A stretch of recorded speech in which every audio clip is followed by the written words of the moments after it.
हे कृष्ण गोविंद हरे मुरारी, হে নাথ নারায়ণ বাসুদেবা।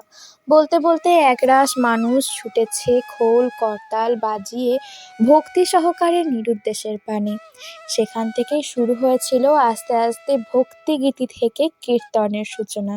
কীর্তন মূলত কোনো দেবদেবীর নাম, গুণাবলী বা কীর্তি কাহিনী সমন্বিত গান।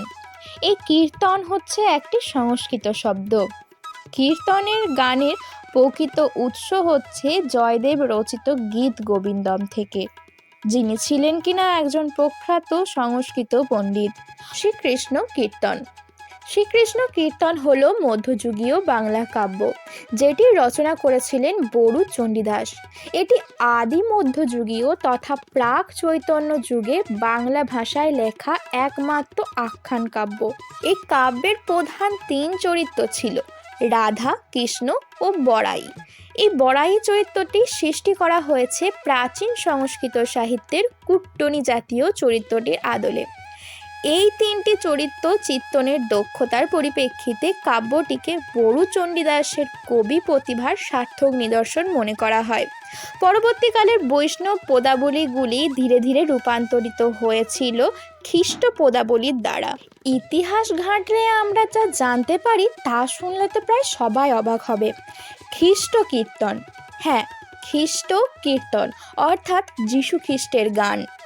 এই যীশু খ্রিস্টের গান প্রথম আবিষ্কৃত হয়েছিল কিন্তু আমাদের পশ্চিমবঙ্গের নদিয়াতে। যারা খ্রিস্টীয় কীর্তন গেয়ে বেড়ায় একসময় তাদের পূর্বসূরীরা বৈষ্ণব কীর্তন গাইতেন।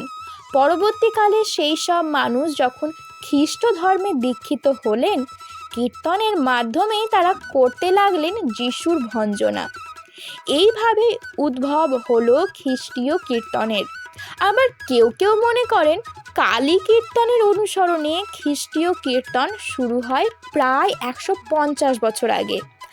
আর একটি প্রচলিত মত হলো সাধারণ বাঙালি খ্রিস্টানরা সাহেবদের গাওয়া যিশু বন্দনা ঠিকঠাক করে বুঝতে পারতেন না, তাই স্থানীয় বৈষ্ণব কীর্তনের সুরেই তারা খ্রিস্টের ভঞ্জনা শুরু করেন। পরবর্তী সময়ে নবদ্বীপের টোল থেকে বৈষ্ণবীয় কীর্তনের প্রশিক্ষণ নিয়ে বাঙালি খ্রিস্টানদের কেউ কেউ তাতে খ্রিস্টীয় আদর্শের আঙ্গিক যোগ করে নতুন ধারায় এই কীর্তন চালু করেছিলেন।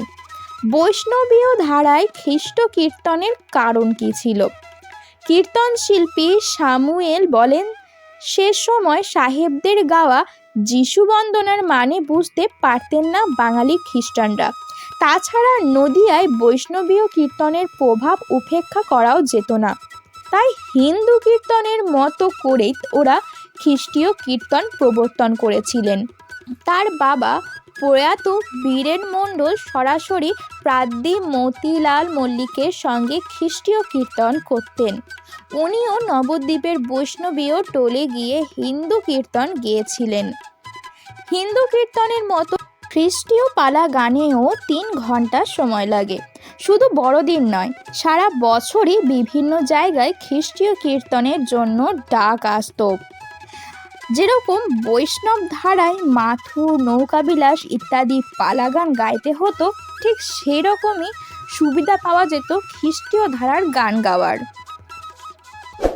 যদি এরকম আরও অনেক তথ্যের সঙ্গে আপনারা জুড়ে থাকতে চান তাহলে আমাদের চ্যানেলটিকে সাবস্ক্রাইব এবং শেয়ার করে পাশে থাকুন। রাধে রাধে।